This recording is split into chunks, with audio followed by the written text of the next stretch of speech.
صباح الخير لكل أم ولكل أب، صباح الخير عليكم جميعا. لما تلاقي ابنك بيحكي موقف إنه بيهزر وأذى حد بالكلام أو بالفعل أو باللمس، يا ريت تعلميه، يا ريت تعلم ابنك إنه دي حاجات مؤذية، وإن إحنا ما ينفعش نعمل كده، وإن إحنا لما بنأذي حد هو فعلا بيتأثر حتى لو إحنا فاكرين إن ده هزار.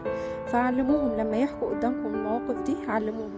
ولو ابنك جالك مظلوم في حاجة أو حس إنه مظلوم أو حس إن أصحابه اتريقوا عليه، علميه إنه ياخد حقه بطريقة حلوة، وعلميه إنه لو أذى حد إنه يعتذر، وعلميه إنه بعد ما يقدر ياخد حقه إنه كمان يقدر يعفو بعد ما يقدر ياخد حقه بطريقة حلوة من غير أذى ومن غير خسائر، إنه هو كمان يقدر يعفو، لأنه العفو ده هي مش حاجة سهلة.